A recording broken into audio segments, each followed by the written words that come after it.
please just take a minute for just, I don't know, 60 seconds. Forget that you're in a math class and just read this and try to read it for meaning. Don't just let your eyes glance over the ink on your paper or the stuff that's on the screen. Take just 60 seconds, try to read it for meaning, understand what's going on, and maybe what some of the unknowns are, and we'll come back to math class. So I'll read it out loud if you'd like to hear it as well.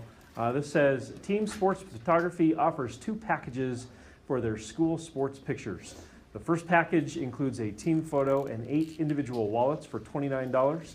The second package offers 2 team photos and 1 individual wallet for $35.50. Find the cost of a team photo and an individual photo. So as I was reading that, you were reading that. Do you have the basic plot of what's going on here? Let me just quiz you a little bit. How many different photo packages are offered? 2. And within those packages, there's 2 different types of photos. What are the 2 different types of photos? Wallet and team. Yeah, we've assumed the wallet is like a little one that would fit into your wallet, and the team would be a bigger one that you'd put in a frame or something, right? Okay. So that's the basic plot here. This place is trying to sell the athletes' families these pictures, and if you want to preserve the memory of you and your team, maybe you would buy it, right? So what are the unknowns? So the unknowns, right? I mean, we are in a math class. We're going to come back to math now. What are the unknowns? Like, what are the things that we're being asked to find? Yeah. The price of one team photo and the price of a wallet. Yeah, and that's outlined right here at the end, isn't it? What's the key word that tells you that that's the goal? Not really. Like, as far as our goal. Like, how do we know that that's the goal? Find. Yeah, I mean, it comes right out and says, find this. That's a pretty key word, and we want to always identify, right? What are we trying to find?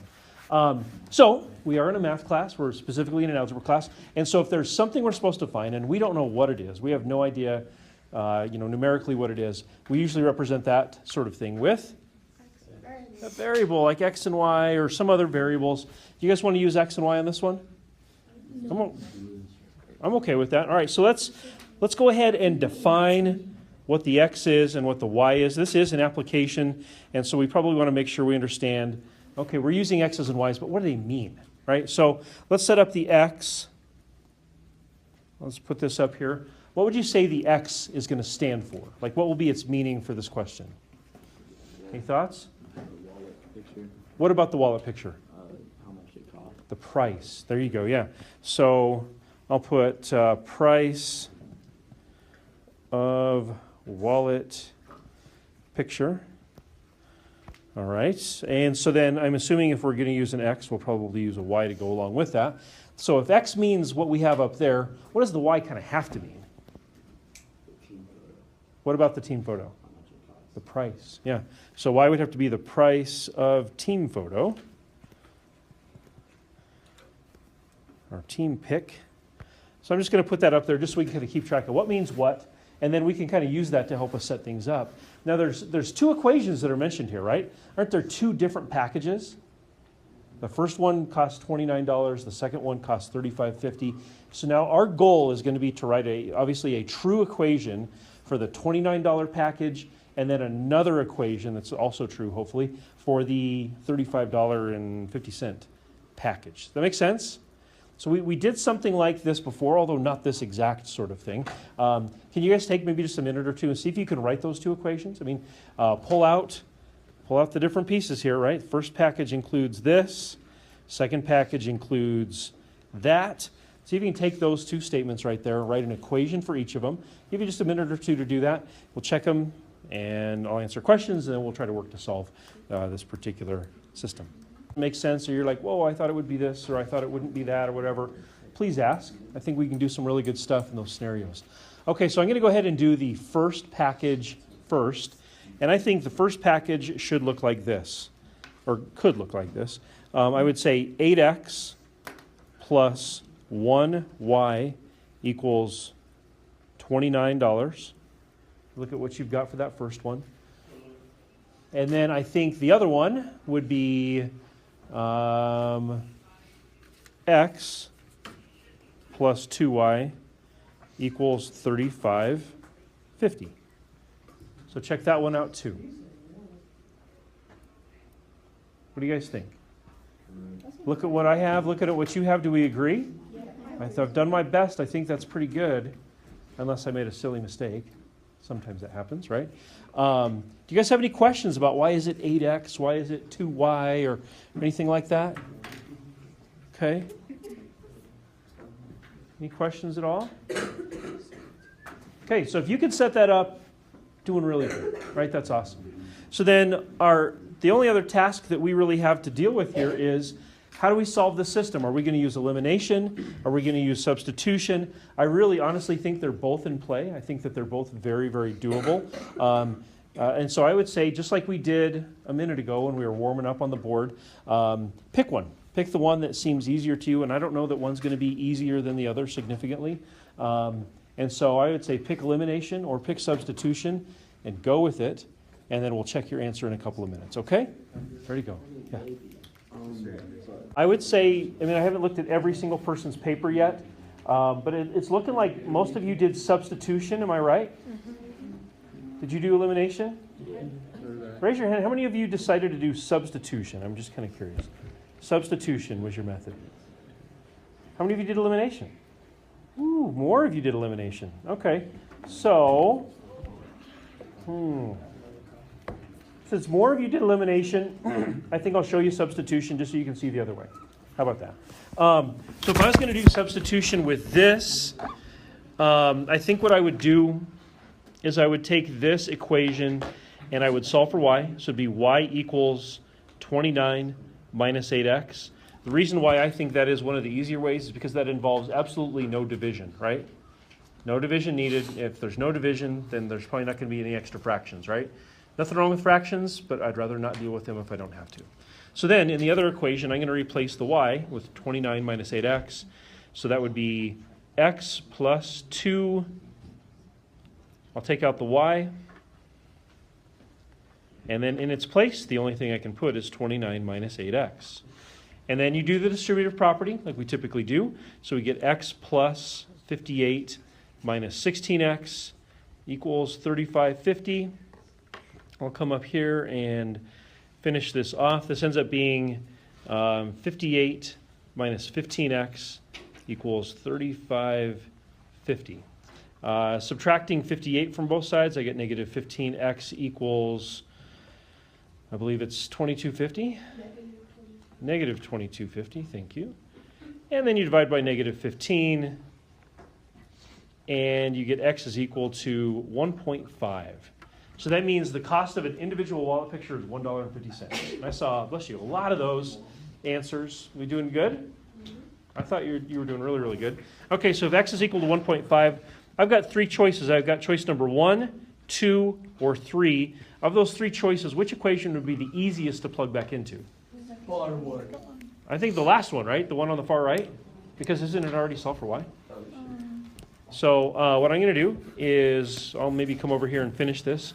Y equals 29 minus 8 times 1.5. And that ends up being y equals 29 minus 12. Therefore, y equals 17. So that means the price of a team pick is $17. The price of the individual wallet was $1. Okay. We got all that fit up in there. Do you guys have any questions? I saw so much good stuff. I was really encouraged watching you guys work together, work on your own, getting a lot of good answers, a lot of great questions. Do you have any follow-up questions? Anything I can do to help you out?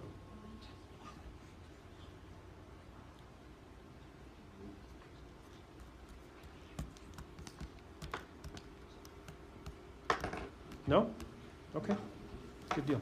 All right, well then let's do our, let's see here. Yeah, this will work out good. Let's do our final application question. This is the one below, number 5. It says a boat traveled ... So if you guys would take a minute and read this over.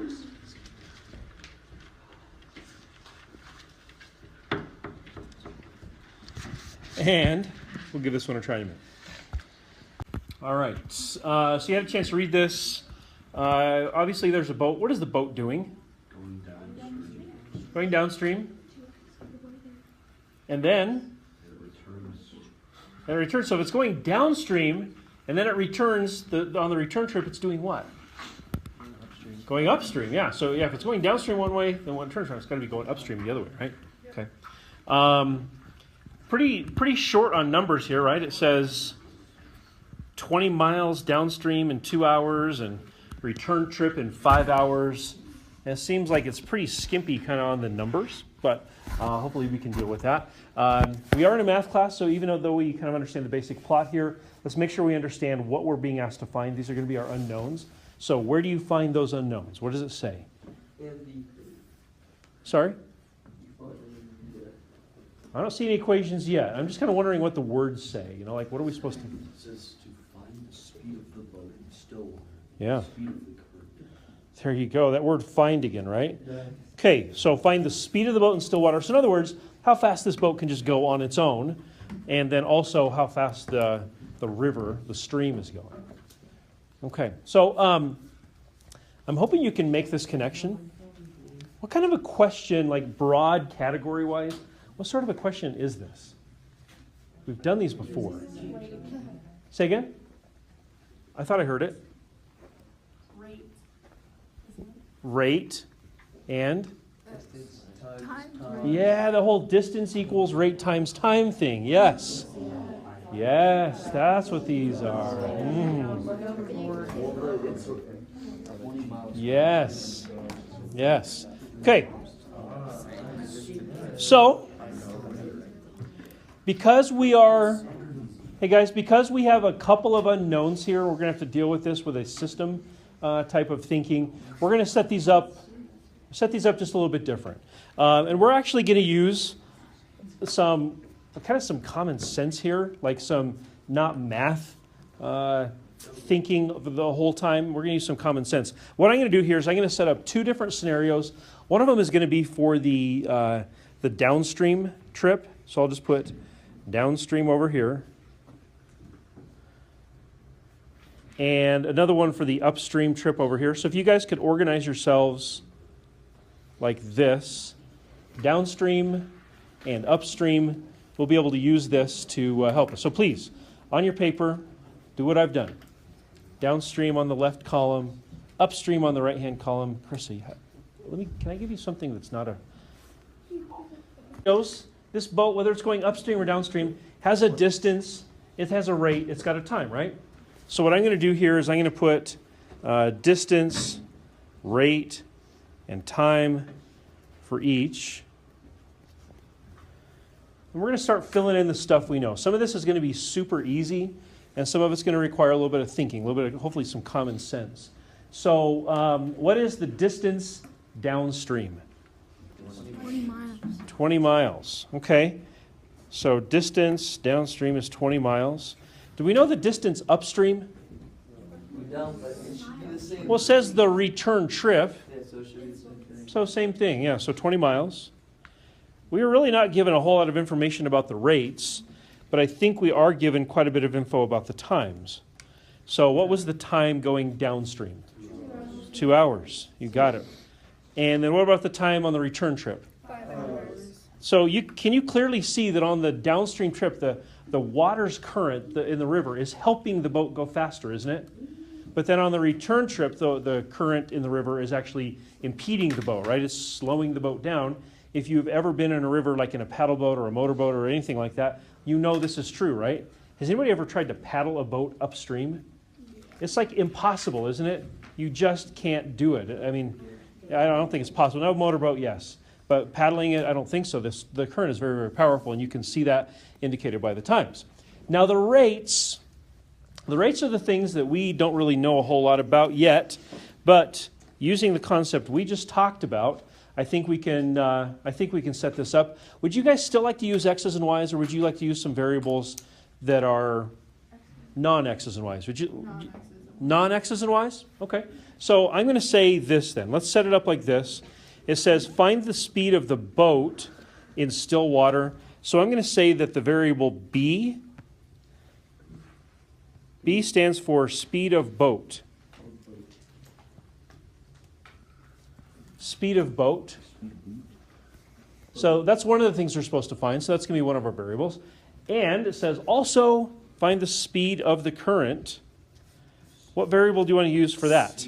C for current? Okay. So C is speed of current. Speed of current. Okay. So this is where you're going to have to just think a little bit. I don't think that it's certainly not beyond you. If B is the speed of the boat just in still water, just like how fast the boat could go, and C is the speed of the current, how are those two different speeds going to interact on the downstream leg and the upstream leg? So on the downstream leg, wouldn't it be fair to say that the current is helping the boat go faster? So I would say then that we could have a downstream rate of the boat and the current combined. It would be speed of the boat plus speed of the current, right? Because they're both going the same direction downstream. Boat's going this way, current's going that way, and so the overall rate is going to be however fast the boat can go plus however fast the current is. Make sense? Okay. What do you think the rate would look like for the upstream leg? What do you think, Sam? 4. No. Wait, minus. In terms of B and C. Oh. It has to be in terms of B and C. Because that's what we're trying to find. Yeah, wouldn't it be B minus C? It has to be B minus C. Right? Because you got the boat going one way, and you got the current going the other way this time, right? So the current is actually fighting against the boat. Whereas before, on the downstream, the current was helping the boat go faster. Okay, does that make sense? Any questions? Okay, so then finally, in order for us to get to a place where we could use a system of equations, we need to get to equations. And how we get there is by looking at the relationship of dr and t. Hopefully you remember from before that distance equals, there's your equation, distance equals rate times time. So for the equation on the left, it would look like this.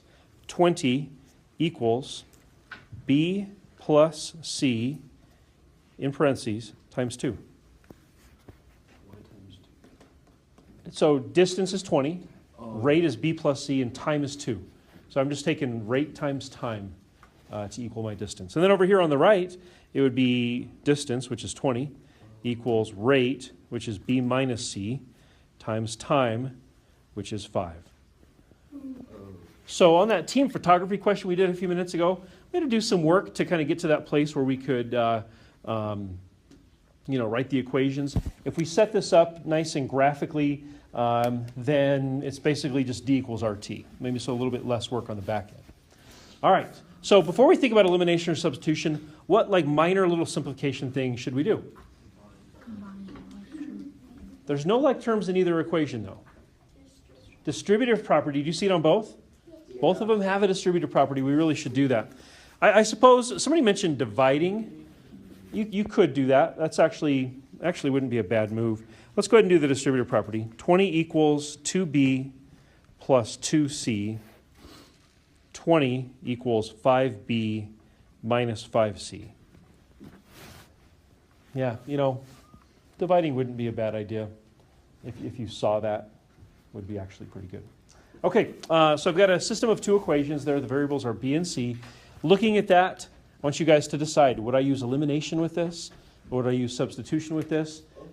Let me just let you run with that, okay? So you decide, am I going to use elimination? Am I going to use substitution? You guys pick one, take it all the way through, see what answers you get for the speed of the boat and the speed of the current. This strong. You can use elimination or substitution here. Since I used substitution on the last one, I'll use elimination on this one. Did you notice that neither the B's nor the C's have that pattern of opposites that we would want? And so what I'm going to do is create that pattern of opposites. There's a number of ways to do this. Here is one way. I'm going to multiply this one by 5, and I'm going to multiply the other equation by 2. When I do that, I end up with 100 is equal to 10b plus 10c. And when I multiply the other one by 2, I end up with 40 is equal to 10b minus 10c. So by doing that, I've created the pattern of opposites with the c's, right? So when I add these up, I get 140 equals 20b, and the c's, the 10c and the negative 10c, add out. So I can divide by 20, and when I do that, I end up with 7 is equal to b.